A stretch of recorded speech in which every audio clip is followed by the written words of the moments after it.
Hey, it's Ben. I don't know if anybody recognizes one of these, but it's an NES cartridge for an old school cartridge, Nintendo Entertainment System.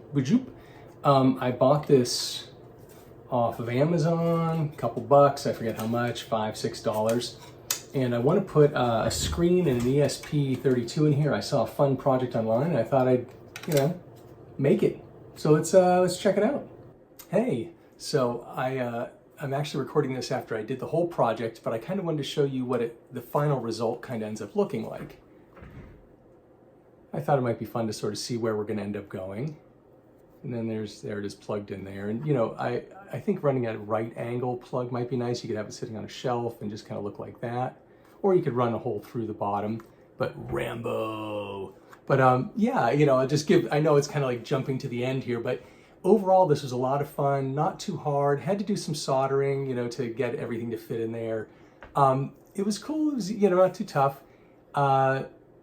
It's just kind of going to be some nice little artwork, And that's about it. I'm trying to think if there's anything else I want to share. Oh, at the very end, there's 170 something images. At the very end, I do a high speed of all the images if you wanted to kind of see some of the games. Because like some of these, I don't even remember, and I have an arcade cabinet in the basement that runs an NES emulator. So I think I may load a bunch of them on there and check them out.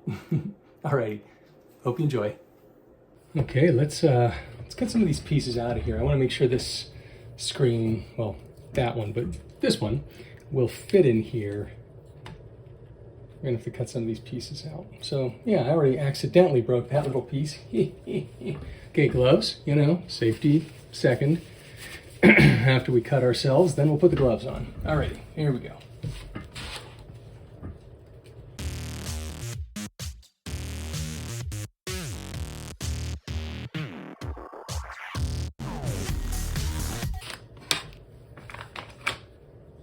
Okay, so let's see the lays there. So I took out this piece. There's a center piece. There was a bump, another piece here, and one there. A little scratched up. Remember, that's going to be the inside, so no one's going to see it. Oh, what's up? It's hitting something. That little tip.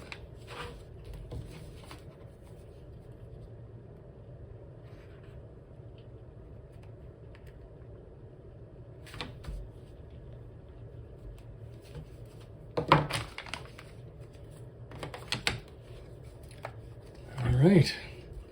By the way, this is a 4-inch TFT SPI 480 by 320. I don't love this TFT. I mean, it's cool. It's got an SD card and it's touch. It's got the touch pins. Well, it's upside down right now, but touch pins are right here. The thing I don't love about this is it uses the driver, the ST7796, 96S, or that Adafruit one that's got like a KBV or something. I can get a TFT ESPI to work that library, and I've been able to use the Adafruit GFX library or the Arduino GFX library, but I've had a lot of hard times getting it to project properly, and that's probably my inability to do this, so don't judge the board, but I just don't like it because it's been a little challenge. Maybe because it's 480 by 320? I don't know.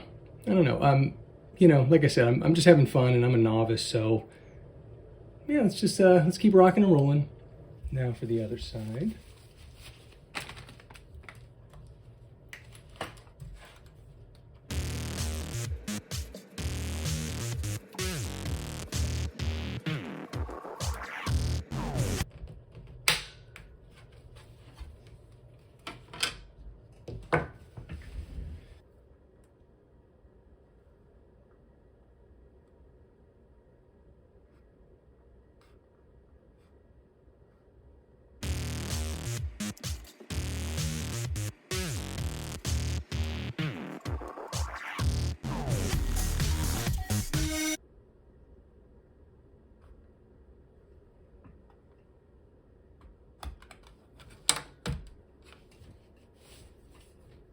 Okay, hi. There may be a little fan noise, so I thought, oh, I'll cut this with an X-Acto knife to see how it goes. And 2 seconds into it, I cut over into an area that I am not going to be removing. So I made a couple sample cuts.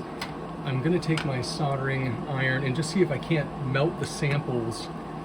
I don't know, and just see if we can repair it a little, not the end of the world, but just I want it to look decent-ish. So I'm not going to touch the plastic. I'm just going to hold it above and see if the heat transfers at all. Not really. I'll clean this off too. I don't want to flick some metal on there. Okay, what if I do it this way? Let the heat rise. That seems like you can't see it, sorry. There's nothing to really see. However, it's probably getting quite hot. Nope, no dice. Okay, I'm gonna touch it. Let's see what happens. It's gonna probably make it worse, is my guess. And now it's melty. So that's worse, right? You know, I have my Dremel tool. I've got some polishing wheels. Why don't we try polishing it? Maybe that's the right way to go here. That could be a smart move. Oh, wait, I already have one set up. What do you know? Oh, funny shape to it. Bit. Okay.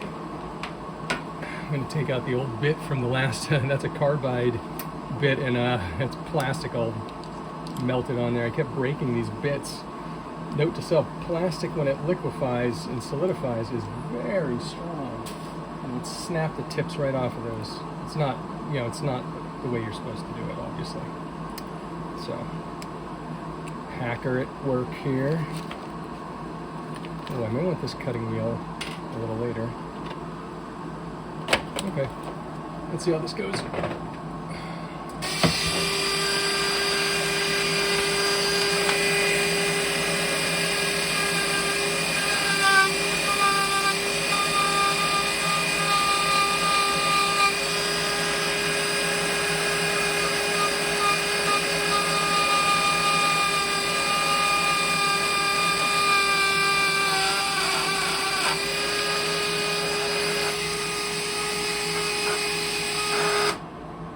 Well, no. Not good. Bad.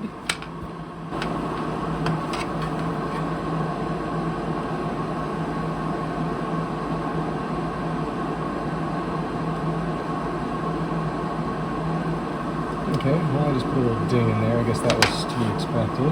Now, I'm just going to keep making it worse by doing this sort of thing. I'm trying to like dab it. By dabbing, I'm just putting little dots in it. And then I put a groove in it. I think I'll have to just pause on that. I'm going to do some damage if I keep messing around. I can feel I'm about to keep going, so I'm going to use the stop skill and just stop that. But I do want to kind of try to cut into here and at least kind of get this started. I'm imagining this is going to get gummed up and melt and cause all sorts of issues, but I want to see if I can cut through it with this versus like a regular drill bit. It's going to flick glue, hot plastic everywhere. I don't know. Kind of one way for me to find out. And yeah, let's do it.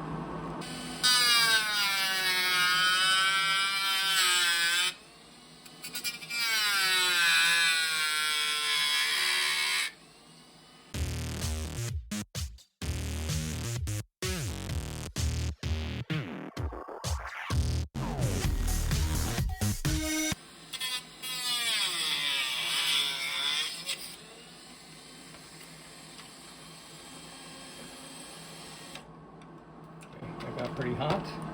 So hot that it melted itself back on.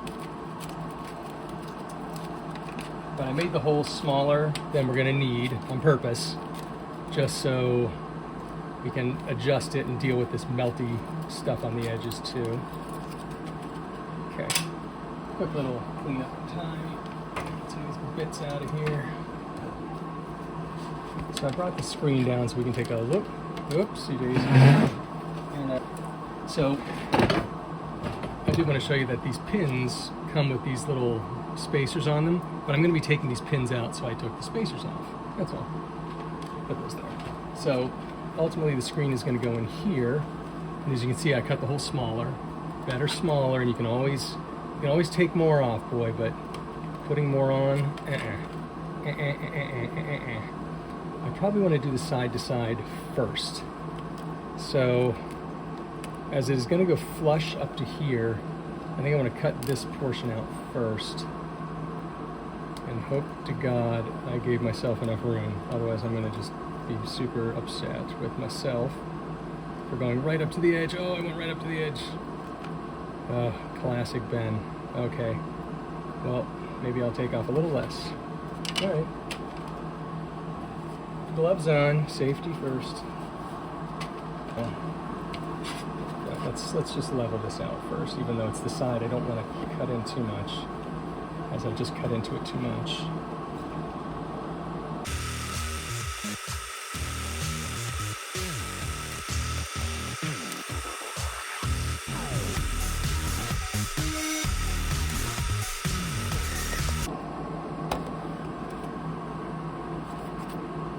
Okay, so a little at a time. Let's just do a little at a time.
Hey, I'm just doing a little preliminary test fitting, and because I took all the pins out of this, it's very thin, and what I want to do is I want to mount this here so I can cut a hole and then plug into it, but I'm realizing it's so close to the edge.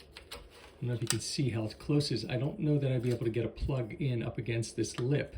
So what I'm going to do is I'm going to take the spacers that were originally underneath the pins, and I'm gonna just sort of hot glue them in place when I find a spot, then glue this on top, and it'll be high enough up to cut a little notch, and then we can fit a plug in there. And then we're gonna wire this over. Another thing I realized is I never showed you the dev board I had set up. So I had the pins on here, and I had soldered those pins on. It looked a lot like this, and then this connected to the board, you know, in the appropriate GPIOs, and it had a memory card, and that worked.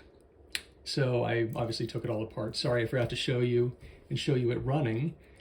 I will go through the code a little bit. I made very few changes to the original code that I found on GitHub, and I'll put links to all that. I made a couple little changes, just I think when the libraries changed in the time that they wrote it, and I had to use something different. And I'm also noticing there's a little white edge on the screen. Once I get this soldered up, I'll show you. There's a little like white jagged edge along the top, and it might be because there's this battery status, which I don't care about. I'm not going to put a rechargeable battery in here. You could, you know, wire in a, well, I made my own cord. There's probably a better way to do this, but what I did is I made a USB mini, cut the cord off. I found one, cut the cord off, ran it to a switch, one of those cheapo little switches like, that's exactly what I did in this project, a little switch here, right? And then I ran it from, here's a battery, so a rechargeable battery, and then I ran the power, you know, from there through the switch to a rechargeable battery. This is actually a modified, just standard USB. I kind of cut off all the casing, bent it up, put a little solder dots, and made a kind of comes straight out and does a quick 90 just because I want it to fit in here a little better. But yeah, just a switch. So I think I'll here, I'll turn this on too. I should just show it to you and not turn it on. There's a link to this elsewhere, but I got some fun games: Frogger, Dig Dug, 1942, Pac-Man. This is modified from the original. The original one, I bought this and it was one of those little gray screen. It just had Pac-Man. It was like the little gray dot, you know, one of those little LCD screens. So this is the real deal, the original ROMs and everything. Ton of fun. Check out that video if you're so inclined. I'll show you how to make one. So yeah, let's keep rocking and rolling with this. I think I want to wire it up first. I'm not going to put it in because there's another thing I'm realizing too, is if I can't get rid of that white line, and the way I cut this hole, I'm not super thrilled. What I was thinking, instead of messing with the hole and ruining the case, I might consider cutting the TFT off of the board. So basically, here's the ribbon cable that connects them. Up here, there's nothing. It's just some gummy material back there. And if I can carefully, I'm not very careful, but cut down the edges, I can probably lift this up and readjust it on the on here. I might be able to move it up a little, and because there's just this little jaggedy white line along the top, and if I can't get rid of it with the code, I may just hide it behind the plastic. Hey, why not? Okay, let's see how it goes. Yeah, maybe I'll cut in earlier and show you it actually functioning, just to kind of keep you interested in watching, because there's a lot of just high-speed junk. Okay, let's rock and roll. First, I'm going to solder some little dots on the spots that I'm going to be putting the wires. So it's pre-solder. All right, this is the orientation. A bloop and a bloop. Okay, roughly that. Let's get that soldering iron going.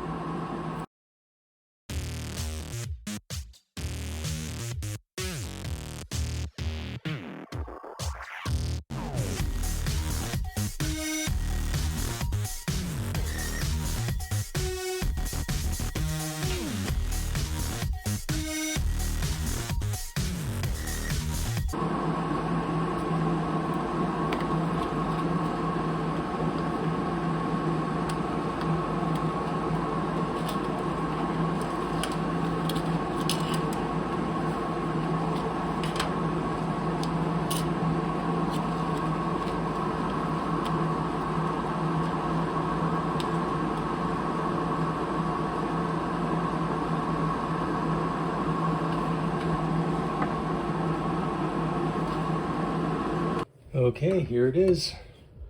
It's all glued in, all set up. Let's close it up and see how she goes. Okay, there's the lid. Do I have any small screwdrivers on me? We're only gonna use 2 screws because I popped out that center screw. I also popped out, there's a middle tab there. I popped that one out too to make clearance for the screen. Sorry, I'm just looking for a screwdriver. My big old head's probably in the way. Oh, bingo. Okay. Ah, come here, you. Fiddly little things.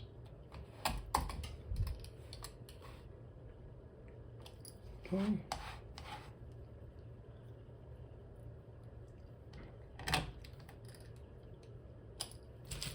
All right. right, let's plug it in. I want to get a right angle USB mini and then cut a little hole and have it just come out that way. That way it could sit on a shelf and just kind of light up. But for now, this is what I have. So let's see, it goes this way, I believe. No, it goes this way. It's always the way you don't think it is. Then you have to flip it around like 3 times, right? There we go.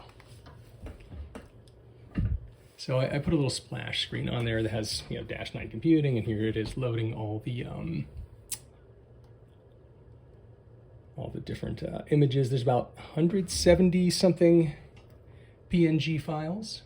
Sorry for the glare here. Maybe I can turn it so it's not so glary, kind of. And it picks up where you left off, which is really great. So right now it happens to be at Donkey Kong Jr. That's, I think, similar to where we were before. But let me turn off the light. Maybe that'll help with the glare. How's that? Well, that's better, I think. Donkey Kong. So, yeah, I'm happy with it. It'll be a little shelf thing. I'm just going to put it on my desk and have it kind of, you know, just sort of be there. Simple, fun little project. I enjoyed it, and I really like these old video game, the artwork. Some of these games I've never even seen before. I'm gonna grab them and pop them on an emulator. You know, what would be fun is to turn a case into an emulator. Okay, so here we are at the code. So this is the NES label slider by Vera85. And there are some links to the libraries. They put that in there. A video on cutting the case. I popped that in. I found someone who cut the case. I just kind of want to see how they did it. Here's the code site, and I'll probably put a link to where I'm going to put mine up. It's very similar, like I said.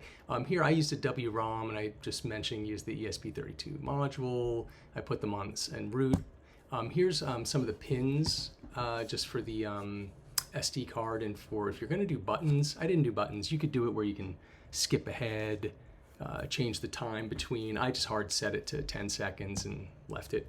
So a couple little things I changed was I'm using a screen. It's the TFT ST7796. Here, I'm gonna zoom in a snooch. There we go. In the default, it's this ILI 9488. So very small change. Oops. I decided to put my little notes in here. So this was a thing I had to change. That's interesting. So yeah, see, it's a draw 16-bit RGB bitmap. Well, this command only wants 5 variables, and for some reason there's a 6th. I can only guess that in the couple years since someone wrote this, they changed how it works. If you want to have a mask bit 6 bits, or a 6th field, you have to use this RGB draw bitmap, blah, blah, blah, with mask. That's how this works. So I just changed that. It took me a little while to figure it out because I was like, wait a minute, it was giving me an error. You know, too many variables for this function. And then I looked in the library, saw this, and I was like, oh, I bet that's a mask. So, ta-da! You know, and I made some comments. Oh yeah, I was going to get rid of the bar, and I ended up just leaving it. So no big deal. So that's it. I mean, I really made almost no changes. It's very well written code, very simple, easy to read. Here are some things for the ST996. You'll see you're often going to run into this if you have this screen. Right here, there's a DCCS. You can actually put the actual pin numbers in there if you want. You do not need to do the variable substitution, but it's easier this way. I think, you know, no big deal, but you could just put the numbers of your MOSI and your MISO, etc. And then here is for the Arduino GFX, some of the variables. And this just has rotation and RST in it. So that's it. Pretty straightforward. I don't really have much more to say other than they did a nice job. It just reads it reads in order of the files that are on there. And if you wanted to change the ordering of the files, you could put numbers in front of them. They're alphabetical by default, but if you wanted to say change the order, you could always put a number and it'll go sequentially. I mean, we could go through a little bit of it, I guess. It's nice. Oh, here's just goofy. I put the cursor at a spot, and then I said, you know, print dash, you know, 9 computing, you know, loading images. I made it, you know, very small little changes, where to put the cursor, things like that. Super simple. Yeah, check it out. Okay.